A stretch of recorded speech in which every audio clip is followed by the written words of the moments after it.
É isso aí, galera. Hoje estamos aqui para falar de Bioma Cerrado. É um jogo de minha autoria e estou sendo tanto designer, como designer gráfico, como ilustrador do próprio jogo. Esse jogo ganhou vida graças a um projeto cultural de minha cidade, Goiânia, e estaremos falando um pouco sobre ele hoje.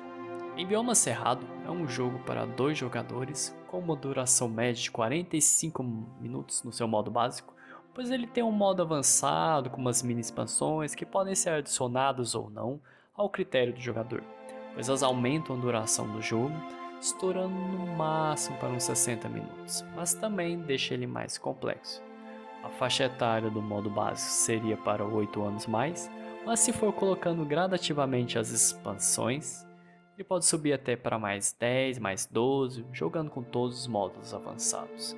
No jogo, cada um de nós será um explorador do cerrado, na qual a gente estará estudando as espécies da fauna e da flora. E a partir desses estudos a gente irá fazer publicações. E ao final de algumas rodadas a gente irá definir quem foi o estudioso mais renomado da região, a partir dos estudos que ele publicou. Então vamos lá! Vamos conhecer um pouco mais de Bioma Cerrado. Então vamos falar das cartas de estudo. As cartas de estudo terão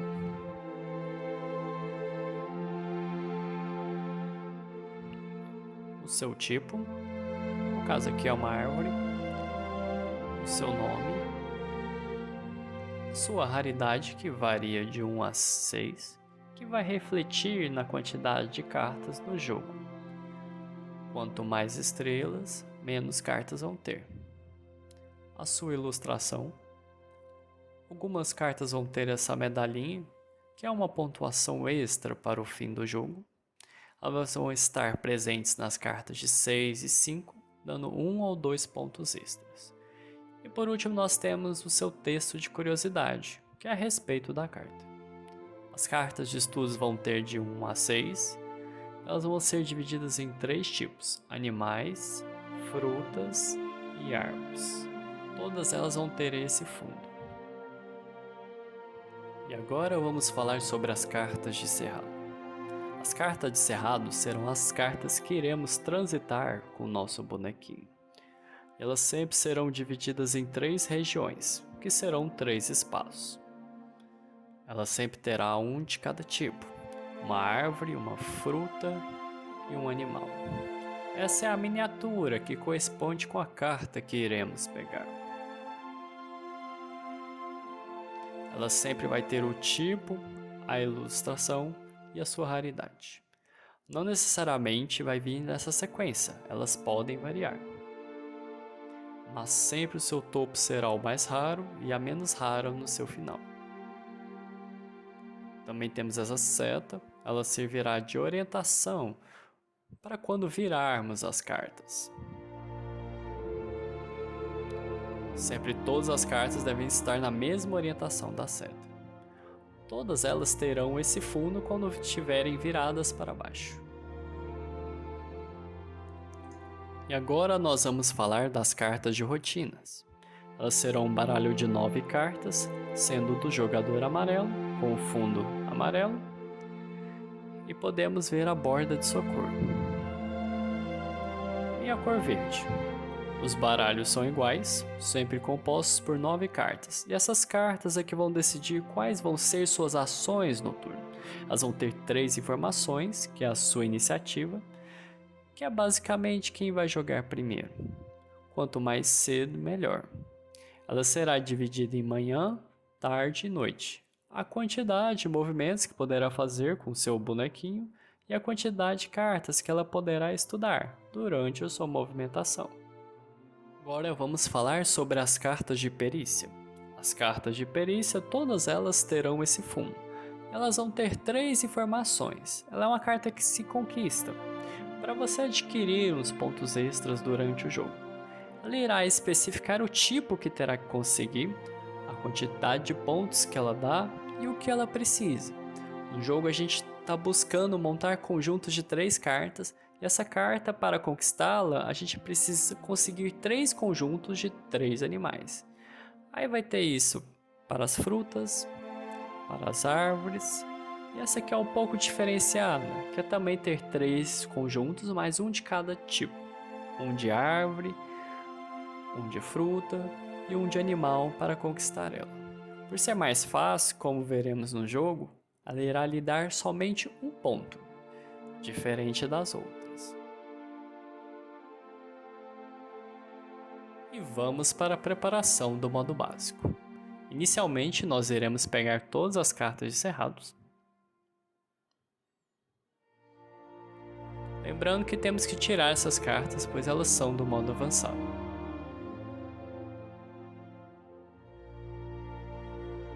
Depois de embaralharmos as cartas, iremos montar essa grade de 5 cartas por 3 cartas. Algumas cartas irão sobrar e elas ficarão de fora do jogo. Depois de feita essa montagem, iremos pegar a carta do centro como referência e abrir todas as que estão adjacentes a ela.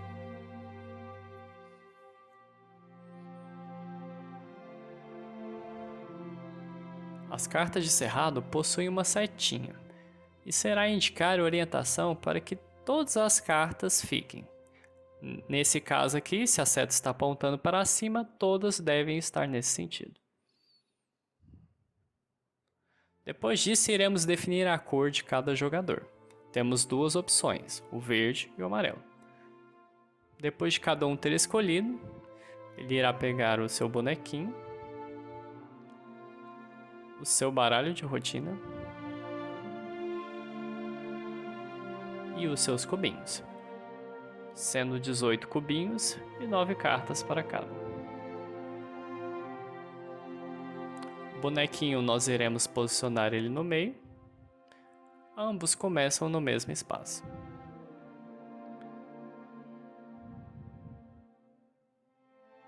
Então embaralhamos as cartas de rotina e cada um irá comprar 3 cartas para ficar na sua mão.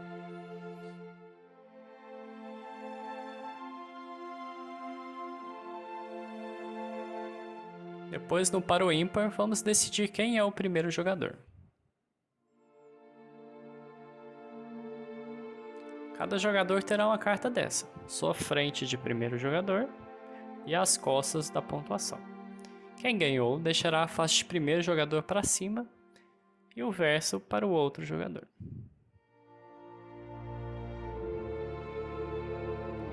Esse fundo serve de resumo para pontuação de fim de jogo.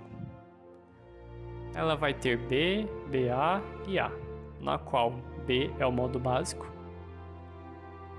BA é básico e avançado, e o A é o avançado. Isso servirá para saber como contar os pontos de acordo com o modo que está jogando.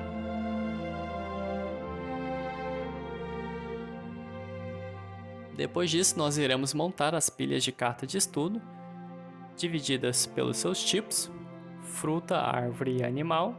Não precisa ser nessa sequência. Depois de separar os tipos, você vai separar os montes pelas raridades, que são essas estrelinhas aqui. Elas vão ser divididas de 1 até 6 e você irá montando as pilhas. 1, 2, 3, 4, 5 e 6. E você irá repetir a mesma coisa para os outros tipos.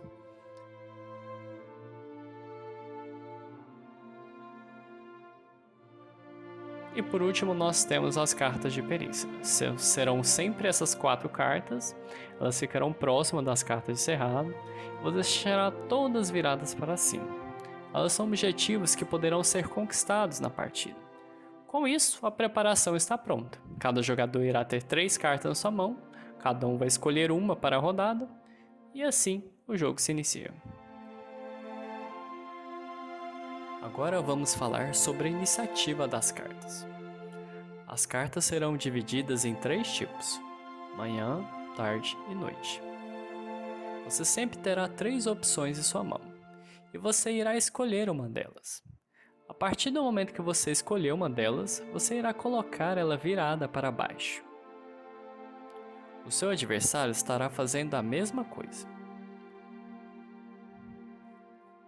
Depois disso, cada jogador irá revelar a sua carta.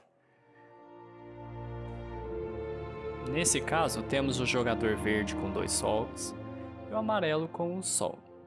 Ambos escolheram o mesmo período do dia. Então a gente irá verificar que tem mais ícones. Aqui tem 2 e aqui somente 1. Então o jogador verde será o primeiro a jogar.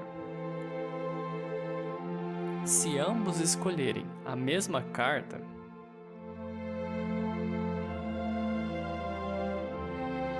por exemplo, o amarelo escolheu com 2 sóis e o verde também. Então a gente vai olhar a carta de primeiro jogador. Quem tiver com ela, ganha no desempate. No caso, o verde jogaria primeiro. Mas caso o verde escolha um período que é mais fraco que o Sol, tipo a Lua, o Sol, por ser mais forte, fará com que o jogador amarelo jogue primeiro e depois o verde. E é assim que se define a iniciativa da partida, para você estar movendo seu bonequinho e coletando as cartas de acordo com seus movimentos e a quantidade de cartas que puder pegar. Agora vamos falar sobre a movimentação do jogo. Ela será definida pelas cartas de rotina que você escolheu para a rodada. Essas setas irão indicar quantas casas você pode andar.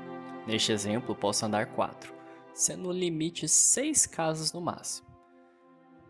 Você não é obrigado a andar essa quantidade máxima de casas, ficando a seu critério o quanto você irá gastar.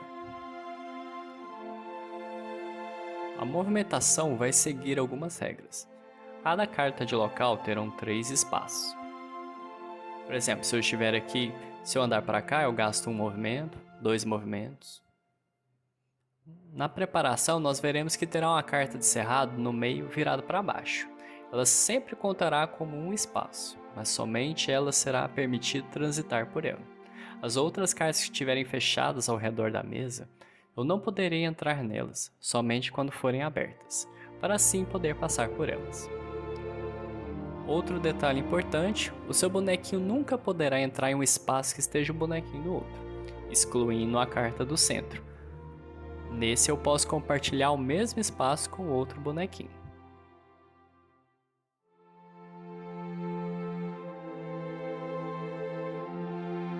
Se eu não posso passar por aqui e não posso atravessar o bonequinho do outro, se eu quero chegar aqui, eu teria que gastar 2 movimentos. Com isso eu consigo chegar nesse espaço. Os cubinhos de outros jogadores, eles não impedem o meu movimento. Eu posso passar por eles sem problemas. A única coisa que irá barrar o meu movimento é o bonequinho do outro, cartas fechadas, sendo a carta do centro sempre uma exceção. Agora vamos falar sobre os estudos. Cada carta de rotina ela vai me permitir fazer os movimentos. E dentro desses movimentos eu posso pegar algumas cartas, que vão variar de 1 até 3. Para pegar as cartas, você terá certas opções. No espaço em que você se encontra, sempre que eu for pegar uma carta, eu deverá pôr um cubo de minha cor naquele espaço e buscar a carta na pilha. Nesse caso, uma árvore de 2 estrelas. Com isso, eu pego a carta correspondente ao espaço e a coloco em minha mão. Cartas onde tiverem cubinhos meus ou do adversário são espaços que eu não consigo pegar mais cartas. É como se o jogador já tivesse explorado a região e não tem mais o que estudar por ali. Mas se eu já tiver outras cartas de estudo em minha mão, se eu quiser, eu posso descartar uma delas para voltar ela para a pilha e assim voltar um cubo de minha cor. Vamos supor que eu já tenho um Jatobá e quero pegar um segundo para ficar mais fácil de eu baixar um conjunto. Aí quando eu fizer a movimentação, eu posso já pegar uma outra carta de Jatobá, tendo 2 assim. Lembrando que para baixar conjuntos eu preciso de 3 cartas, sendo todas iguais ou todas diferentes do mesmo tipo. Agora vamos falar como eu vou baixar conjuntos de carta no final do meu turno. Depois de eu fazer minhas ações de movimento e estudo, eu posso olhar as cartas de estudo que tenho na minha mão e baixar um conjunto. Mesmo que eu possa baixar mais de um conjunto, eu sempre só vou poder descer um por turno. Existem 2 opções para se baixar conjuntos. Você tentará juntar 3 cartas, sendo elas do mesmo tipo, nesse caso aqui árvores, podendo todas elas serem iguais, ou elas podem ser do mesmo tipo, mas todas as cartas diferentes. Lembrando que algumas cartas vão ter essa medalha, que é uma pontuação extra. Essa daria 1 ponto e essa daria 2 pontos a mais. Toda vez que eu baixar um conjunto, lá no final do jogo, ele vai me render 5 pontos. Conjunto de 3 cartas, 5 pontos. Mas caso eu tenha essas cartas com medalhas, ela vai me dar uma pontuação extra. Então nesse caso aqui, ao invés de me dar 5 pontos, ele vai estar me dando 8 pontos. Lembrando que não conta a pontuação de conjuntos de cartas que estão em sua mão. Elas têm que estar baixadas na mesa. Eu também nunca vou conseguir fazer um conjunto que seja parcialmente diferente. Como aqui que temos 2 cartas iguais e uma diferente. Isso não pode acontecer. Ou é tudo diferente ou é tudo igual. Ao fim da rodada, nós iremos olhar qual jogador que está com a carta de primeiro jogador. Ele irá escolher uma carta que esteja adjacente às cartas que já estão abertas. Inicialmente eu não consigo escolher as cartas das quinas, pois elas não estão adjacentes a nada aberto para eu poder abri-la. No momento que escolho e abro a carta, eu devo seguir a orientação da seta. A carta do meio nunca poderá ser escolhida. Depois de feita a escolha, eu vou virar a minha carta de primeiro jogador. E o meu adversário fará o mesmo. No próximo turno, quem irá escolher a próxima carta que será virada será ele. A gente então repete esse ciclo todo final de rodada. A rodada é composta pelo turno de um jogador, depois o outro, e assim encerra a rodada. Após uma rodada que o jogador terá que escolher uma carta para revelar, e essa carta é a última, pois a carta do centro nunca será revelada, a rodada seguinte, que irá começar, será a última. Vale lembrar que é importante virar a carta de primeiro jogador para o caso de ter que resolver empates das cartas de rotina. Agora vamos estar falando da pontuação de fim de jogo. Todo mundo vai pegar essa carta aqui para a gente estar olhando as pontuações. A primeira coisa é os 5 pontos de vitória por conjunto baixado. Neste exemplo, nós temos 5, 10, 15 e 20, pois são 4 conjuntos baixados. Depois a gente vai olhar se nesses conjuntos baixados tem cartas de 5 ou 6 estrelas, no modo básico. No modo avançado, teremos as cartas de lenda, que elas poderão dar 3 pontos. Mas isso fica para depois. Neste exemplo, nós podemos encontrar a carta de 6 estrelas, que vai lhe conceder 2 pontos adicionais. Então esse jogador já está fazendo 22 pontos. Nós temos as cartas de mérito e de metas. Elas vão estar somente no modo avançado, que são cartas que você consegue pegando depois que baixa um conjunto. E as cartas de objetivo que a gente vai pegando durante a partida. Isso só se contabiliza no modo avançado, que não é o caso. Nós também temos as cartas de perícia, que nesse caso esse jogador conquistou a perícia de árvores, pois ele tem 3 conjuntos de árvores baixados, lhe concedendo 3 pontos de vitória, totalizando já 25 pontos de vitória. Aqui ele está especificando a carta de perícia de 3 e aquela tripla que dá só 1 ponto de vitória. E por último nós temos a quantidade de cartas que sobrou em sua mão. Nesse jogador sobraram 2 cartas. Independente da sua raridade, cada carta irá lhe render 1 ponto de vitória. Esse jogador então fez 2 pontos. Então quais são os pontos dele? 5, 10, 15, 20, 21, 22, 23, 24, 25, 26, 27. Esse jogador terminou sua partida com 27 pontos de vitória. Depois você irá comparar seus pontos com o adversário e quem tiver mais pontos ganha. Caso aconteça empate, a gente vai estar olhando quem tem mais cartas de 6 estrelas baixadas em seus conjuntos. Quem tiver mais, ganha. Se persistir, a gente vai estar olhando as cartas de 5 estrelas nos conjuntos baixados. Se ainda continuar empatado, veremos quem tem mais cartas sobrando na mão. Se ainda persistir, aí a partida termina empatada. Então é isso, gente. Chegamos ao final do vídeo tutorial do modo básico de Bioma Cerrado. Mais para frente, estaremos lançando um vídeo do modo avançado, que será separado desse. Para mais informações, vocês podem acompanhar essa página lá no Ludopad, o link vai estar abaixo na descrição do vídeo. Se curtiu o nosso vídeo, dá um like, compartilha com o pessoal. A gente também tem o Instagram, para quem quiser tirar alguma dúvida, Tintreiro, que também vai estar aparecendo abaixo. Até mais e boas jogatinas!